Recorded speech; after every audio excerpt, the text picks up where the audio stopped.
বর্তমান সমাজে পরকীয়ার বিষয়টি এক ভয়ঙ্কর সামাজিক ব্যাধিতে রূপ নিয়েছে। আগে যেখানে পরকীয়া ছিল সমাজের গোপন ও লজ্জার বিষয়, এখন তা প্রায় খোলাখুলিভাবেই আলোচিত হচ্ছে। চলচ্চিত্র, সামাজিক যোগাযোগ মাধ্যম, এমনকি প্রতিবেশী বা আত্মীয় স্বজনের মধ্যেও এর ঘটনা এখন খুব সাধারণ হয়ে উঠেছে। প্রশ্ন হচ্ছে, কেন আজকাল পরকীয়া এত বেশি বৃদ্ধি পাচ্ছে? কী পরিবর্তন এসেছে আমাদের সমাজে, যার ফলে একসময়ের নিষিদ্ধ সম্পর্ক আজ আবেগের প্রকাশ হিসেবে দেখা দিচ্ছে? প্রথমত, প্রযুক্তি ও সামাজিক যোগাযোগ মাধ্যমের প্রভাব সবচেয়ে বড় কারণগুলোর একটি। আগে মানুষের যোগাযোগের পরিধি ছিল সীমিত, পরিবার, অফিস বা এলাকার মধ্যে। কিন্তু এখন mobile phone, Facebook, Instagram, Messenger, TikTok এই সব প্ল্যাটফর্মের মাধ্যমে যে কেউ সহজেই কারোর সঙ্গে যোগাযোগ করতে পারে। একসময় যাদের দেখা হতো না, তারাও আজ ভার্চুয়ালি ঘনিষ্ঠ হয়ে পড়ছে।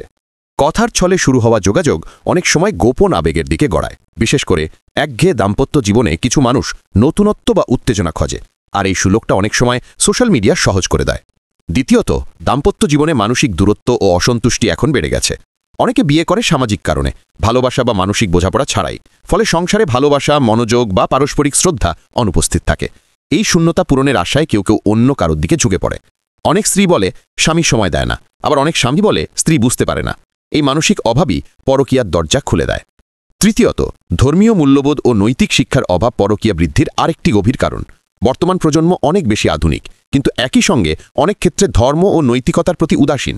সামাজিক ভাবে যা পাপ, তা এখন অনেকের নিজস্ব স্বাধীনতা বলে দাবি করছে। কেউ কেউ মনে করে আমি সুখী না, তাই অন্য কাউকে ভালোবাসা অপরাধ নয়। অথচ ইসলাম, খ্রিস্ট ধর্ম, হিন্দু ধর্ম সব ধর্মই পরকীয়াকে কঠোরভাবে নিষিদ্ধ করেছে। চতুর্থত, অর্থনৈতিক চাপ ও জীবনের প্রতিযোগিতা মানুষকে ক্লান্ত করে ফেলেছে। স্বামী স্ত্রী উভয়ই কর্মজীবী, দিনের অধিকাংশ সময় বাইরে কাটে। ব্যস্ততা, মানসিক চাপ, ক্লান্তি এসবের মাঝে পরস্পরকে সময় দেওয়ার সুযোগ কমে যায়। এতে যোগাযোগের ফাঁক তৈরি হয়, আর সেই ফাঁকেই ঢুকে পড়ে তৃতীয় ব্যক্তি। পঞ্চমত, মিডিয়া ও বিনোদন জগতের প্রভাবও উপেক্ষা করা যায় না। সিনেমা, নাটক, গান সবখানেই এখন পরকীয়াকে রোম্যান্স হিসাবে উপস্থাপন করা হচ্ছে। দর্শক বারবার একই বার্তা পাচ্ছে, প্রেম মানে স্বাধীনতা, সম্পর্ক মানে নিজের পছন্দ। ফলে সমাজে এক ধরনের মানসিক স্বীকৃতি তৈরি হচ্ছে যে পরকীয়া হয়তো ততটা খারাপ নয়। অন্যদিকে আইনগত ও সামাজিক ভয় কমে গেছে।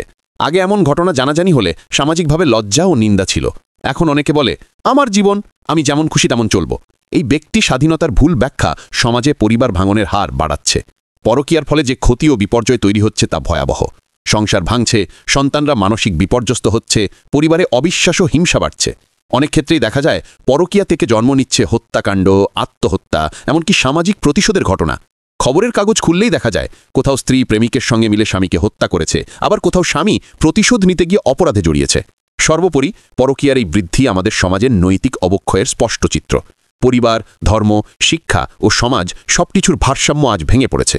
এই পরিস্থিতি থেকে উত্তরণের জন্য প্রয়োজন পারিবারিক বন্ধন দৃঢ় করা, স্বামী স্ত্রীর মধ্যে খোলামেলা যোগাযোগ বজায় রাখা, সন্তানদের ছোটবেলা থেকে নৈতিক ও ধর্মীয় শিক্ষা দেওয়া, মিডিয়াতে পরকীয়াকে রোম্যান্টিক না দেখিয়ে তার বাস্তব ক্ষতি তুলে ধরা এবং সমাজে সম্মিলিতভাবে নৈতিক মূল্যবোধের চর্চা জোরদার করা।